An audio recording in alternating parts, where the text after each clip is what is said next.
Today we're going to break down the book of Genesis. First book of the Bible, also first book of the Torah. Now more time is covered in the book of Genesis than any other book in the Bible.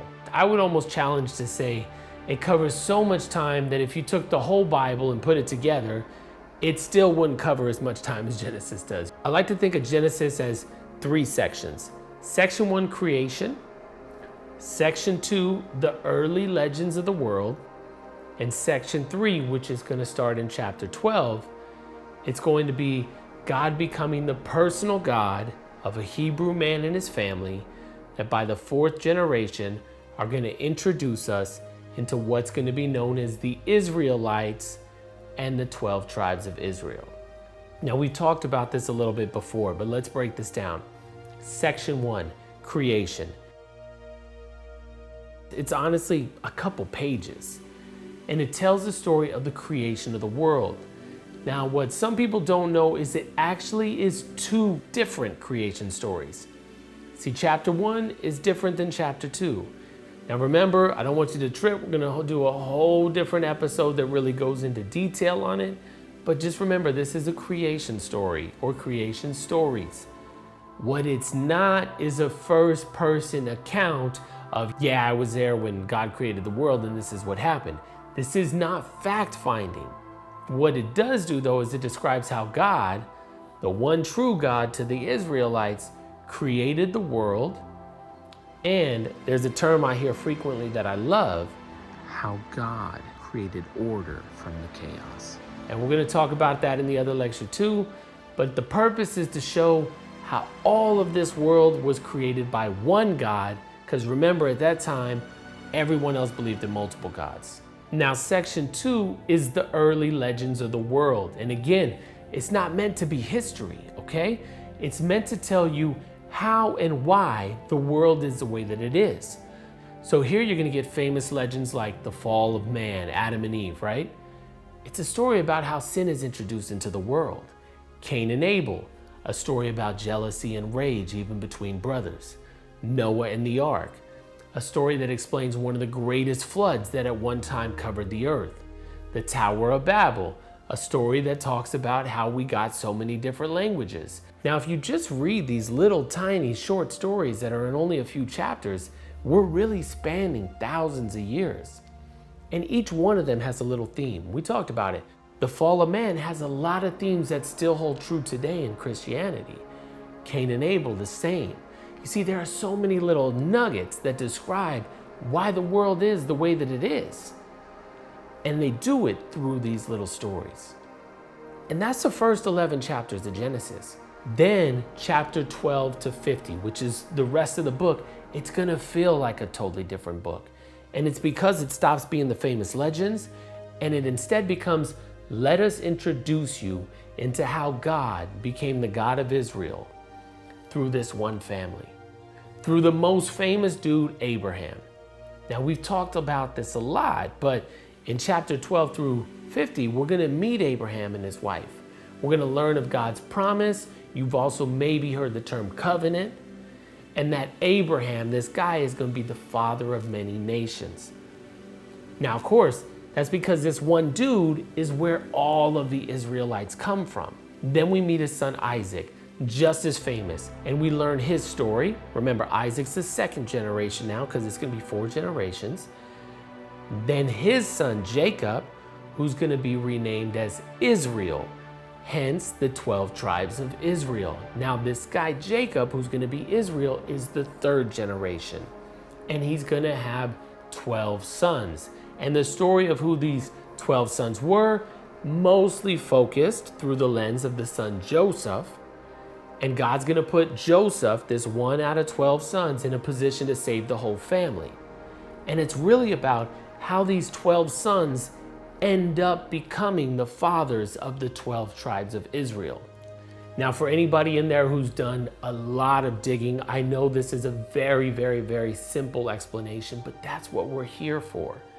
And by the end of this book, what's dope is this whole family, they're in Egypt now. God has saved them through Joseph. They're doing incredibly well. I mean, they're balling out of control in Egypt, and they're doing phenomenal. And as the book ends, Joseph is giving the last words as he dies to his family, to his brothers, and that is Genesis. So what is the book of Exodus? That's what we want to dig into today. That Pharaoh that loved Joseph, that they were connected, he's gone. New Pharaoh's in, and all of a sudden, these 12 families, these 12 tribes, they're growing massively. And Egypt is a little worried. So what do they decide to do? Enslave them. Israel's immediately oppressed. And when we say Israel, we're talking about the 12 tribes of Israel, or those 12 families. And where we find ourselves is Pharaoh gives a decree. And what Pharaoh says is, all the male babies that are coming out of Israel, we're getting rid of all of them. And luckily, the Bible tells us of one baby from the tribe of Levi named Moses.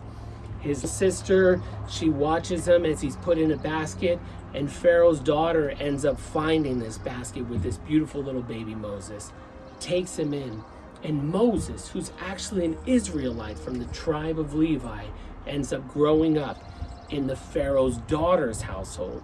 The book of Exodus is only really about 81 years. We're starting with the birth of Moses. For the first 40 years, he's growing up inside of Pharaoh's household underneath Pharaoh's daughter. And at around 40 years of age is when he sees one of his own people just getting beat, pulverized. So what does he do? He comes in, interjects, and ends up killing an Egyptian. Now from there, he immediately leaves. He flees for his life. He's around 40 years old at this time, and he flees to Midian. And in Midian, he settles down. Remember, we're only in chapter 2 right now, but he gets married to someone named Zipporah.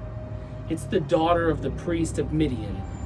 He becomes a shepherd, starts a whole new life, whole new journey, and all of a sudden he has a son named Gershom. Now Gershom is crazy because it basically means I have become a foreigner in a foreign land. And this is only chapter 2. He spends 40 years there. So by now, Moses is 80 years old when he has this experience and God calls him in a burning bush. God says, you know what? I need you to lead my people, your people, out of Egypt. They're oppressed. It's time for you to go back. And Moses is like, God, I can't do this. I'm not even good at speaking, but are you sure you're choosing the right guy? God finally says, you know what? Why don't you go ahead, bring your brother Aaron. He'll be the spokesperson for you. I'm going to speak to you. You tell Aaron the message, and Aaron will be the spokesperson. So Moses' brother Aaron, he's only about 3 years older than Moses. So at this time, he's around 83. And both of them get ready to speak to Pharaoh.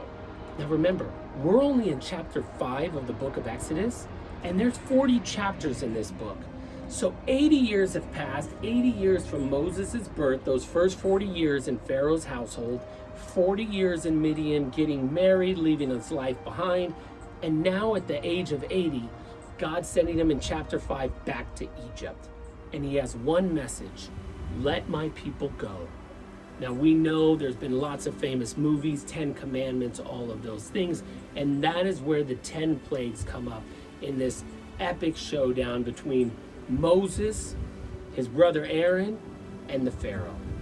So chapters 7 through 12 is this persuading, this trying to get him to let his people go. And here's where we find out about the 10 plagues. So what are they? First plague, the plague of blood. Next, the plague of frogs. Plague number 3, the plague of lice, or what we also call gnats. Plague 4, the plague of flies. Plague number 5, it's a plague on livestock. Plague number 6, boils. Plague 7, hail.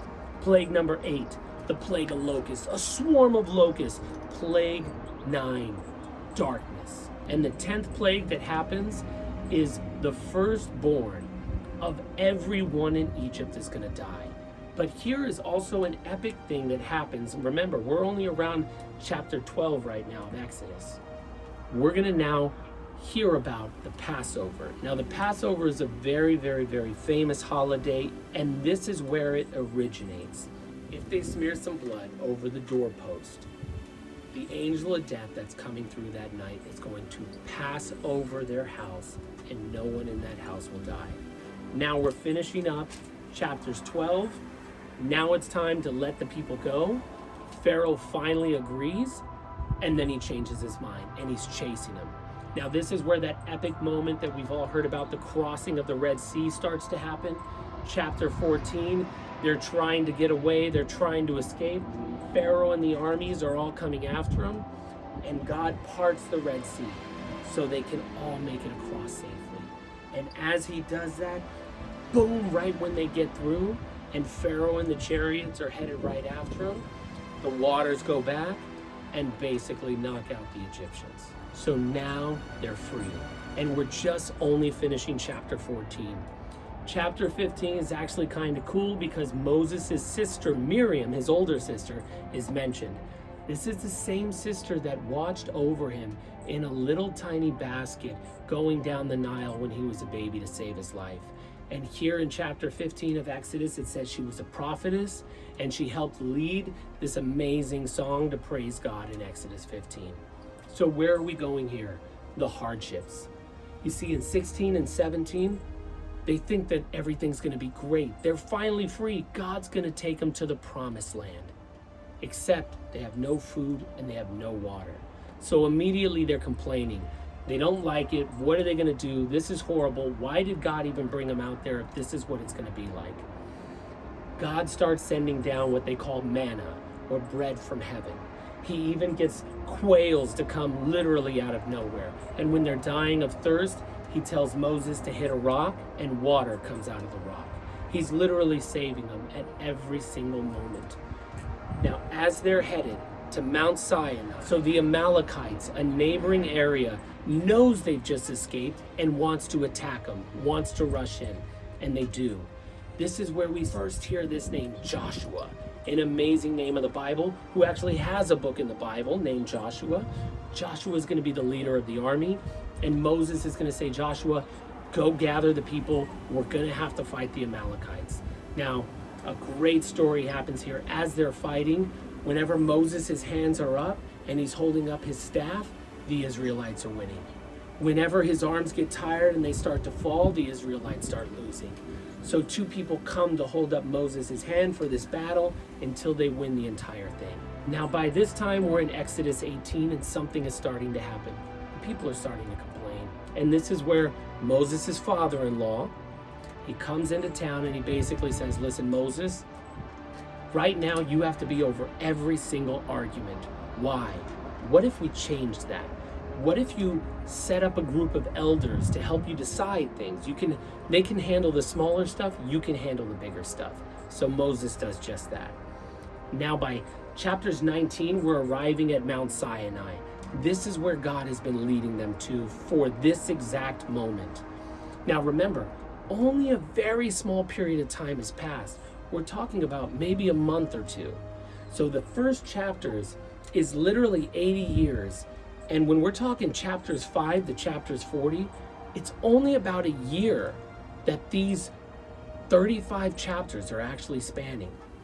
And this is where the covenant of Mount Sinai, or a covenant from God, comes to the Israelites. He's going to give them the 10 commandments here.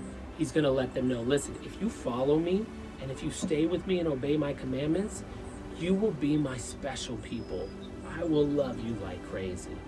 And in Exodus 20, this is where we start getting in right into the 10 commandments. The only problem is, as Moses is up there, as he's getting these, as he's sharing them with the people, God also says, I want you to make a tabernacle, an area. This is going to be the area where people can come to give offerings, where high priests can go into, a holy of holy place where you'll even build an Ark of a Covenant. But while Moses is up there for 40 days and 40 nights, the people start to be like, yo, is Moses coming back? What's going on? This is insane. And as that happens, they start talking to Moses' older brother and say, we want you to build us a new God. We're going to give you all our gold and build a calf. So Moses comes down after this has happened, sees this golden calf, and he has these 2 tablets, these stone tablets with the 10 commandments written on them, and he literally shatters them. Why? Because Israel broke God's covenant. And now these tablets are broken. God's going to send a plague as a punishment just because of the fact that he literally just set this up. We're not talking years have passed. We're talking days, weeks, months have passed, and they're already turning away from the God that saved them. So Exodus 33 to 34, a new set of tablets. God's going to tell Moses, like, hey, you're going to go down there, you're going to build this tabernacle, we're going to make this happen, you're going to build this Ark of the Covenant, and we're going to get 2 new tablets and put it back inside. We are renewing this covenant. Aaron is also a little bit earlier named as one of the first high priests. They're from the tribes of Levi, so Aaron's going to be the first high priest, and his sons will be that line, and Aaron's family line will be the priesthood. And then in those last chapters, we're building this tabernacle. Now, this is sometimes where people get a little bit lost because they're going, what is this tabernacle? It's a portable sanctuary. Right now, we have churches, we have houses, we have mobile homes. A mobile home drives and goes place to place. This tabernacle is something that's meant to get up and move, be transported, but where people can go in and give offerings. There's actually 3 sections of this tabernacle. The outer courtyard, it's the largest area. Everyone in Israel can go inside. Here they can bring all their offerings, all their sacrifices. Now, inside of the outer courtyard, it's this holy place. And this is an inner room that's only for priests. Only priests can come in here. And inside of that is what's called the Holy of Holies. It's the holiest place there is, and I know that sounds funny. It's the innermost part, and only the high priest, only that one high priest, only once a year on the Day of Atonement is allowed to go inside there. And that is also where the Ark of the Covenant is. So what's this Ark of the Covenant? It's in an Indiana Jones movie. People have heard of it, but not people really don't know what it is. And it's this sacred container. And inside of the container is where those 2 tablets, those 10 commandments are. Because remember, this is God's promise with the people. And they're stored inside of that. And it's a symbol of how God communicates. That's what this ark is. It's the most sacred objects of all the objects. And wherever they go, the Israelites, they're going to take this tabernacle with them. So that wherever they go, they're going with God. So in Exodus chapters 35 through 39, they're gathering the materials, they're building this tabernacle, this mobile sanctuary. And in chapter 40, it's just being completed. It's finished. Now remember, in just the first 5 chapters, we spent 80 years. And for the last 35, it's been this 1 year. This trip to Mount Sinai, getting to Mount Sinai, getting the 10 Commandments, finding out about this tabernacle they have to build. And now that Exodus is ending, they're going to go to the promised land. And what God tells them is, listen, there's going to be a cloud by day that comes over this tabernacle. Whenever it's there, whenever it sits there, you guys don't move. But when that cloud lifts and starts to move, you move with it, and I'm going to guide you. A cloud by day and a fire by night. Have you ever been reading the Bible straight through, and by the time you got to Leviticus, you were wondering, what is this? And you never made it any further? If so, you're not alone. This episode is all about helping you understand the book of Leviticus, which is the 3rd book of the Bible, and also the 3rd book of the Torah. So what is it at its essence? It's really about helping to understand how the Israelites were to live as God's holy people, and that's what it's about. Holiness. Now bear in mind, these just aren't rules and regulations.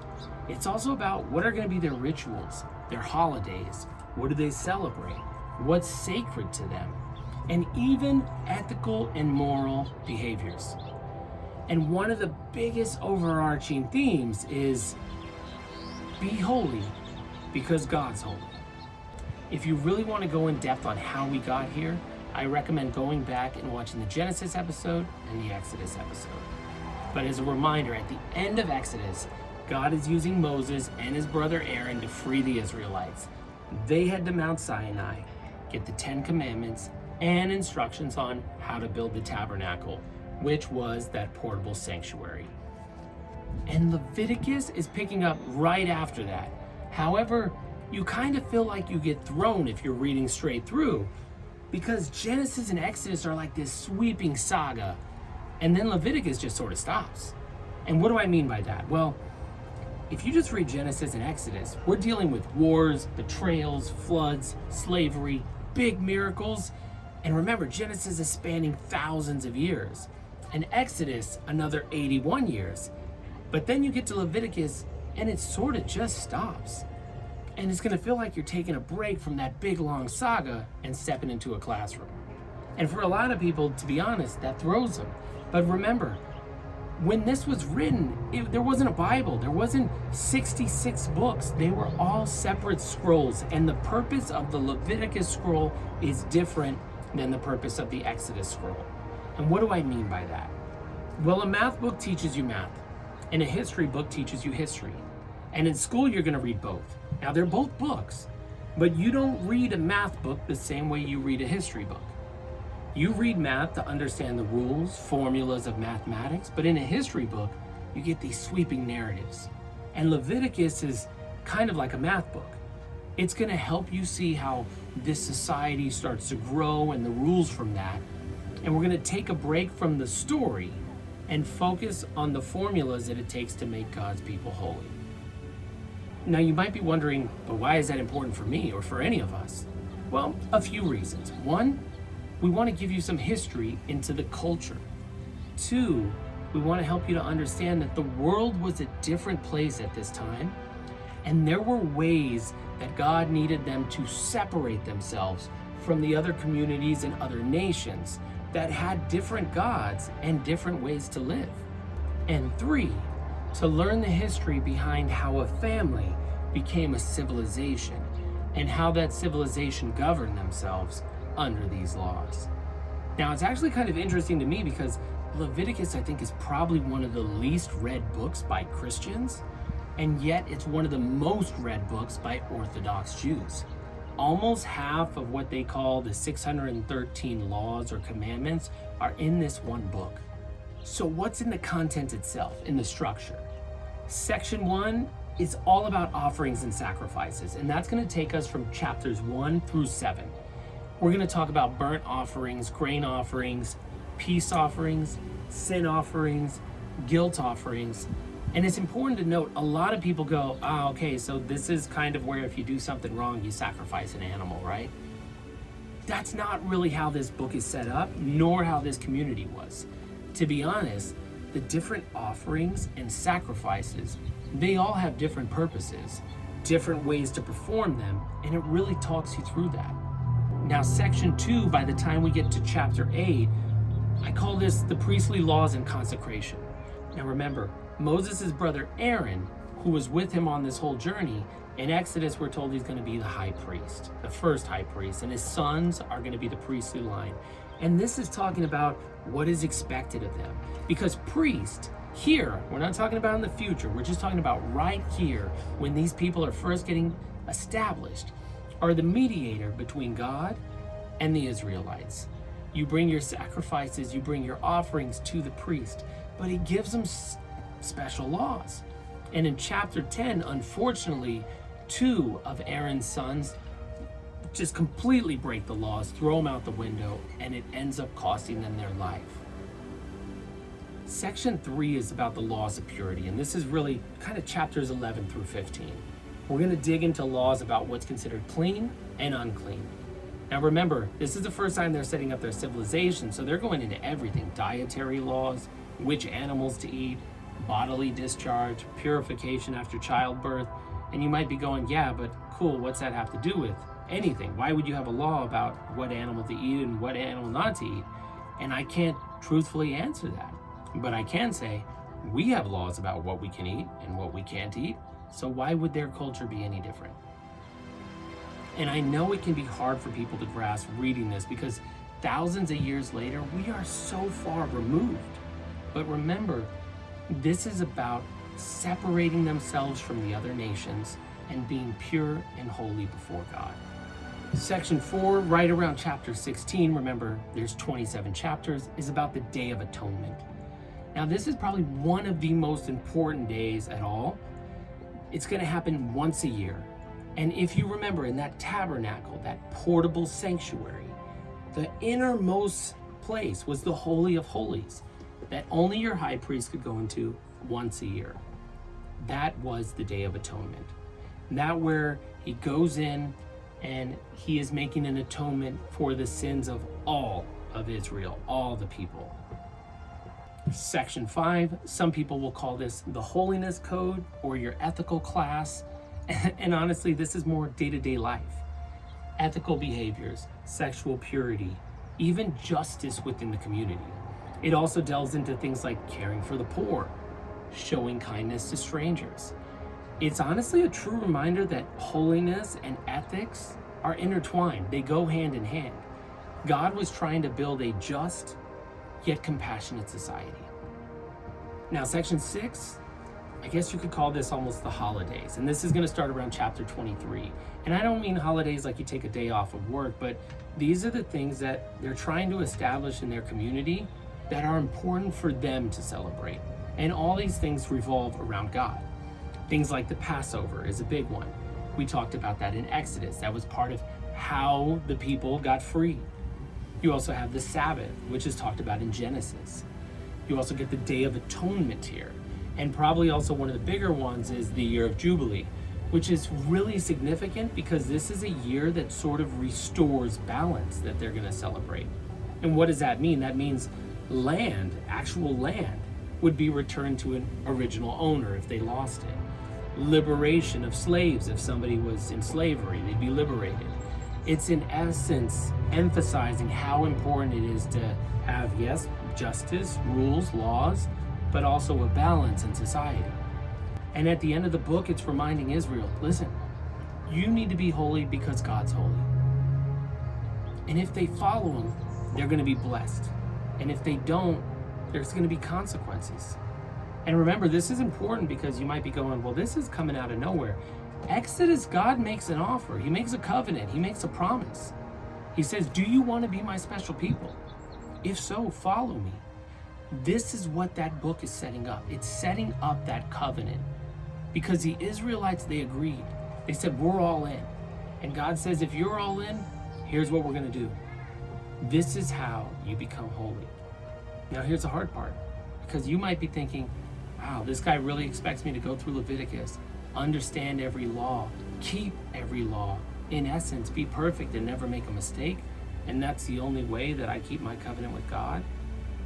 This book was written for these people at this time.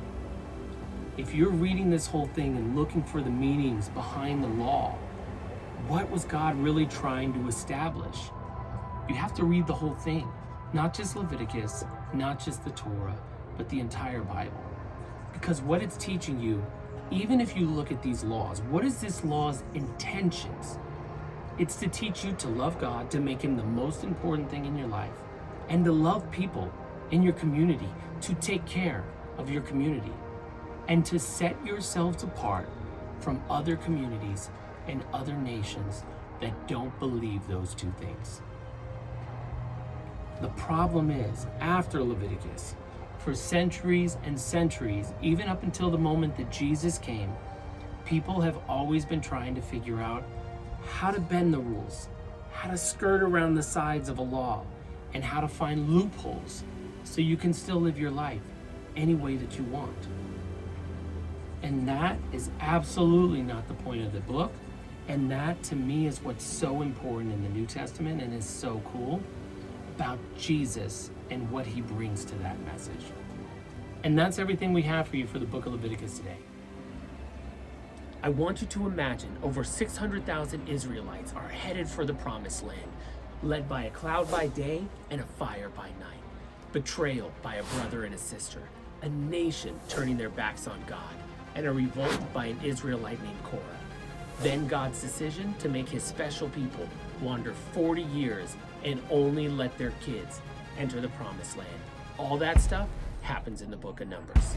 So what is the book of Numbers? It's actually the fourth book of the Bible and the fourth book of the Torah. It gets the name Numbers because it starts and ends with the census counting the people, and there are 36 chapters. Now the book is going to span almost 40 years. If you remember, the Israelites have made it out of Egypt. Moses told Pharaoh, let my people go. God has sent them to Mount Sinai, given them the 10 Commandments, explained to them how to build the tabernacle, that portable sanctuary, and now in Numbers, it's time to head to the promised land. And that's where Numbers starts. book of Numbers, it really focuses on faith, obedience, and a power struggle in the community. So it starts with the census. Now, if you remember in the book of Genesis, it all started about 12 sons. This guy, Israel, had 12 sons that later became 12 families, that later became 12 tribes. And since they're all Israel's sons, they later become known as the Israelites. By this time, there's over 600,000 Israelite males. So it's not just a small thing anymore. They're a huge nation. And Moses is leading all 600,000 plus people to the promised land. And that's chapter 1, the counting, the census, and also setting up how these tribes should camp around the tabernacle. If you remember, the tabernacle is that portable sanctuary inside the Ark of the Covenant, the Holy of Holies, and how these people surround themselves and live around this tabernacle, especially as they move. Now, we're going to also spend a few chapters here setting up the Levites, the rules and regulations for them, which we did a lot in Leviticus. We do more here. Now, remember, Moses is a Levite, and so are his brother and sister Aaron and Miriam. And they start talking about the duties of the Levites. And by chapter 10, that's exactly what's happening. If you remember, God told them when they built the tabernacle, he's going to lead them by putting a cloud over the day, and when that cloud moves, they should follow it. And that starts to happen in chapter 10. They leave Mount Sinai. They're on that official trip now to the promised land. So this first 10 chapters, it's only the setup of that journey. Now, not even a chapter later, chapter 11, the people, remember, over 600,000 are complaining. They're hungry. I mean, come on, God's only sending a manna from heaven. Are you serious? They're talking about maybe life was better in Egypt. Yeah, we were slaves, but look at all the things we had to eat there. They're completely ungrateful, and God hears them and sends tons, thousands of quails out in the middle of the wilderness for them to eat. By this time, though, Moses is starting to be done. I mean, it's not like this is the first time these people are complaining. And it's as if the people he's trying to lead to the promised land are never satisfied. And by chapter 12, it's bad enough that the people were complaining, but now Moses' own brother and sister, Aaron and Miriam, are starting to question his authority. Why did God choose? How do we know that you're what God wanted for all of us? And can you imagine? I mean, these are the people that Moses have had with him for this whole journey, from going to the Pharaoh, the 10 plagues, the crossing of the Red Sea. Miriam even did a whole song about that in Exodus. And now here we are, and they're questioning him too. And they hit him in a really personal place where it hurts. They criticize his wife. They say, you married a Cushite woman, someone not even from our land. How do we know that you're the chosen one from God? So God starts to get heated at this point, and he's like, you know what, fine. I'll show you Moses as my chosen one. He brings Aaron and Miriam all together. He totally rebukes them. He even strikes Miriam with leprosy, a skin disease. And it's only because later Moses literally talks to God on her behalf and begs him to heal her that she gets healed. So during the midst of all this ungratefulness, this complaining, this betrayal by his own brother and sister, these people still have to move forward. They still have to go to the promised land. So to do that, Moses actually sends 12 spies into the land of Canaan. But 10 of them come back and are like, no way, no how. We're not doing this. We can't take the land. The people, they're too strong. We know God promised it, but it's a bad idea. And only 2, Joshua and Caleb, are like, guys, if God promised it, we can do it. But those 10 people, it starts creating panic, fear among all of them. All of a sudden, they don't want to go. They're not going to be able to win. And God is kind of thinking, are you kidding me? Okay, you guys don't want to go? Nobody's happy? Fine. You know what? We're going to go right up to the doors of the promised land. You're going to see it, smell it, but you're not going to go inside because you didn't believe. But your kids will, and Joshua and Caleb will. Everyone else, though, we're going to just be wandering for a very long time. Now remember, this is the same Joshua that also led the Israelites into battle when they were first free from Egypt. And his name is also the sixth name of the book of the Bible. He's a very important guy. Now by chapter 16, as if it's not bad enough, a Levite named Korah teams up with two other people and says, let's lead a rebellion. And why? Well, think about it. To Korah, he's a Levite too. He's from the priestly line. Why is Moses so good? Why is Aaron and Miriam so good? So he starts to lead a revolt, almost 250 people, and they decide, let's get rid of our current leaders and we'll appoint some new ones. Now this is a wild story because Moses says, why don't we let God decide? Come on, let's go. Let's let God decide who's his chosen. They do. God actually opens the ground and swallows up all 250 of those people. Insane. And if you think about it, this whole book is people questioning what God's methods are, who God chooses, and why God does what he does, and being ungrateful for the things that God does. Now, interspersed throughout, they do go a little bit deeper into a lot of the laws. And by chapter 20, the story honestly gets really rough. Miriam, Moses' older sister, now she's not in a lot of the books, but we hear about her. I mean, remember, she was there when baby Moses was put into the basket. And that basket went downstream and his life was saved. She was there when they crossed the Red Sea and led the women into a powerful song. And here she is in her old age, passing away and slowly dying. Imagine what Moses and Aaron must have felt to go on this incredibly long journey as a family, and now they lose their sister. And right after she dies, the people are still complaining. And don't get me wrong, these are real complaints. I mean, they want water. They feel like they're dying of thirst. So what does God do? He tells Moses and Aaron, I want you guys to bring all the people here. I'm going to show them once again that I will take care of them, even though they keep doubting me. I want you to speak to that rock and water is going to come out. But Moses is pissed. He's pissed at the people. He's pissed at what he's gone through. He just loses his sister. So him and Aaron instead decide, we're going to hit the rock. We're going to show the people how mad we are. We're going to hit it, and that's going to make it explode out with water. And it works. But God is like, why, guys? Why you two? Out of everyone that I have to deal with, why you two? And that's when he tells them, neither of you guys are going to make it into the promised land. I'm sorry. It actually cost Aaron his life. And now here is Moses all alone, his sister gone, his brother gone. He doesn't even get to go into the promised land. To make matters worse, on their journey, they're almost there. They have to cross through a land called Edom. But the Edomites won't let them pass. Sorry, guys, if you want to, you got to go around us. We're not having it. You got to go around us. And this is actually important because Edom isn't just any other land. They're not any other nation. These are the Edomites. Now, if you remember, the Israelites all stemmed from Israel, his 12 sons. Well, Israel's brother, because Israel's original name was Jacob, Israel's brother is Esau. The Edomites are the descendants of Esau. So you have the descendants of Israel and their brother, the descendants of Esau, saying, sorry, you can't cross through our land to get what God promised you. Now we follow the Israelites for a few more battles. They're winning, they're conquering, but it's still a difficult journey. And by chapter 22, we get a little side storyline.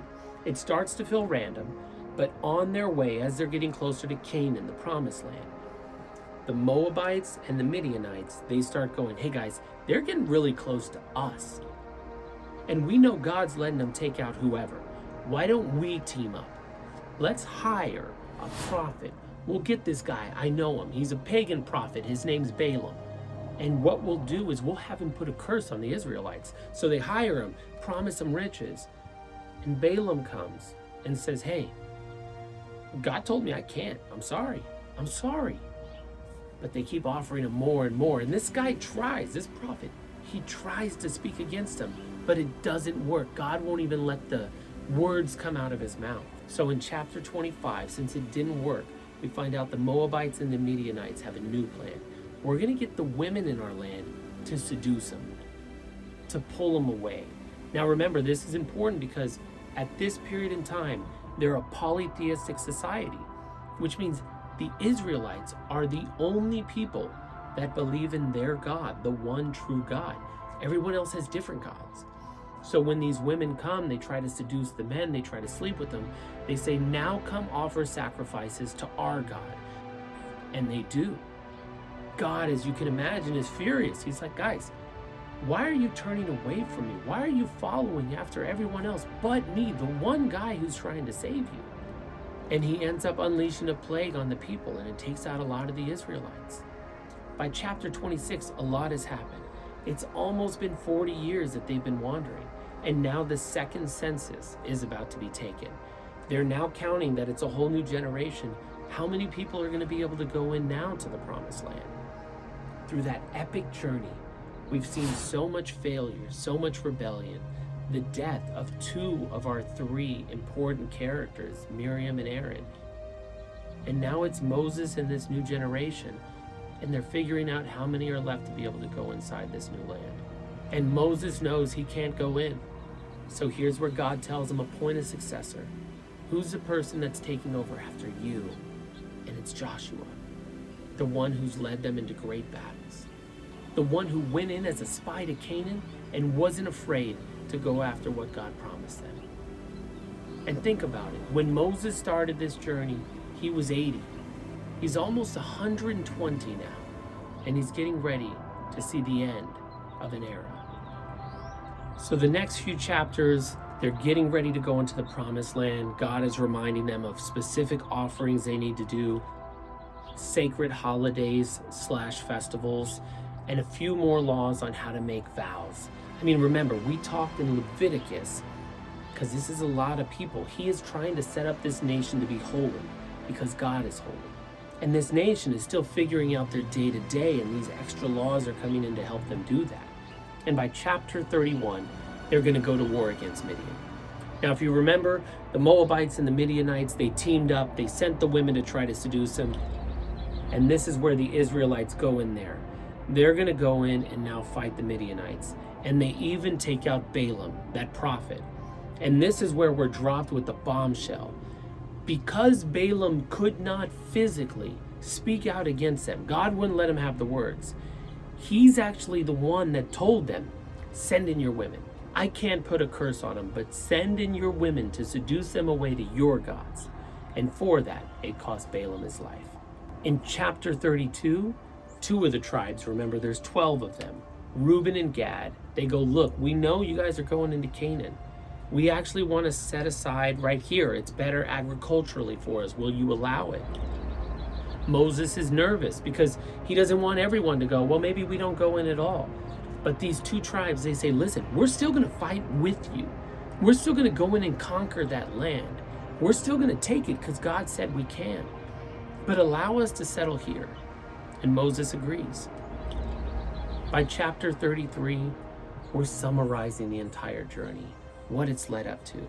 By chapter 34, they start to talk about creating boundaries. Where are the areas of Canaan? How are they going to divide the land? How will they settle in?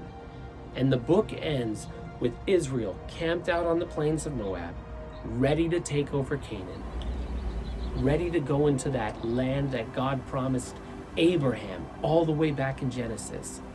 All right, so today we're digging into Deuteronomy. We're learning what it is. Well, it's the fifth book out of all 66 books of the Bible. It's also the fifth book of the Torah, or the Pentateuch. If you remember, the Bible is broken into sections. And I don't just mean Old Testament, New Testament. We're talking about the Torah, the historical books, the wisdom literature, the major prophets, and the minor prophets. And that first section, the Torah, it's the first 5 books or 5 scrolls of the Bible. And remember, Deuteronomy is that final book in this section. And it actually translates into second law. Now, the book has 34 chapters, and from a timeline perspective, it spans likely only a few weeks. Now it's time to pass the torch. I want you to remember, Moses has been the leader, the key protagonist through Exodus, through Leviticus, and through Numbers. And now we find out our next leader is going to be Joshua. So now Moses, at almost the age of 120, is giving 3 speeches to the people about all of this, all in the book of Deuteronomy. So let's talk about what those 3 speeches are. The first speech, he's going to recount the entire journey to the next generation. As a reminder, Moses was around 80 when God called him to free the people from Pharaoh. We know the 10 plagues, the let my people go, the parting of the Red Sea, that all happened in Exodus. That happened with the older generation. This new generation, he's recapping all of that because this new generation, they're going into the promised land. They were babies and kids throughout most of this journey. So Moses is reminding them how much has happened. And that's around Deuteronomy chapters 1 through 4. Next, we go into the second speech. Here, he's going to reiterate so much of the 10 commandments, the Shema, how they're supposed to live. Now remember, these people, they have rebelled so much over the last 40 years. So he's telling them, listen, you have to hold on to the commandments. And he's reminding them of the kind of community that God is trying to form. That nothing can come before God and your love for God, which is supposed to be a part of your soul. We're also reinforcing the covenant the people made with God already. And that's why it's called the second law, because Moses is reminding them of the instructions and the guidance that God has already given them, and of the commitment that they already made to God. Now he also tells them, listen, when you're going into these lands, the promised land, you're going to have to take it over. But don't become like the people that are there. And then he starts setting them up for when they're in the promised land. Telling them, look, don't use the altars that they use to all the other gods the way the people did before you. You take all of that down. You go where God shows you and you worship the way God tells you. Here in this second speech, we start getting more about the rules of the community again, clean and unclean food, how after every 7 years you can cancel debts. It's about living differently and setting yourself apart by being God's holy people. And also, this very popular thing that still exists today called tithing is introduced and really talked about. Now back then it's a little bit different than what we know now, but I think it's important for you to understand where it comes from and why it's important. And we're going to go into tithing a lot more in a different message, but this is how far that idea goes back. It's about giving back to God. But it's also about supporting the Levites, who were one of the 12 tribes. Remember, Moses was a Levite. Aaron was the first high priest from the tribe of Levites. And these tithings were used to help support the Levites and also the widows, the orphans, and the poor. Now we're also going to learn more about festivals, holidays that they celebrate, the Passover, if you remember that's from Exodus. In these chapters, they lay out all sorts of important things in this new community that they must remember as they're building up. And this is going to take us, the second speech is going to take us to the end of chapter 26. Now, in the final part of the book, the final speech, the third speech, it's getting them ready. This is that final football speech in a movie. Moses is telling them, like, listen, it's time to go, but you got to hear me. When you go, if you go, you have to be all in. You got to be all in on God. If you're all in on God, He is going to be all in on you. And then he starts talking about all the blessings that God's going to do if you're all in on them. But if you're not, he also tells you about all the consequences and the bad things that can happen. And then after this, it's time to pass that torch. God is going to have him pass it to Joshua. Remember, he says, now Joshua, it's up to you to lead these people. And remember, Joshua has already been leading the army for so many of the battles up until this point. On top of that, Joshua is also one of the 12 spies with Caleb that went in to scout, to look around and said, yes, we can do this when no one else thought it was possible. And now he's going to be the one to take the people into the promised land. And then two things happen that are so hard to hear. You see, God tells Moses unfortunately, it's not going to be long before the people rebel again, turn against me. And honestly, all these horrible things are going to come to happen. But he has Moses teach them a song that they can remember during this time. It's going to be a song about turning back to God. Because he knows they're going to fail. He knows it's not going to be what it should be. But he wants them to hold on to God. God then has Moses go to the place where he's going to pass and end his journey. Imagine this. Years you've been leading the people. You've freed them from slavery. You've taken them to where God wants you to go. And you don't even get to go yourself. But now it's up to Joshua. And he's going to lead the people. I think it's important to note, I know this isn't about sermons, but sometimes we think it's about us. We think it's about God taking us to a destination. But sometimes we're called to just take the movement, to take the people, to lead the people. You see, God's message, God's will, it doesn't end and start when our lives begin and when our lives end. It goes till the end of time. And we're just meant to be an important part of that journey. And that's how the Torah ends. The first section of the Old Testament, the first 5 books. It shows us how he created the world, chose this one family to be his people. He saved them, he grew them, he got them out of slavery. Tried to build them into a massive community, to give them instructions, guidance on how to be God's people.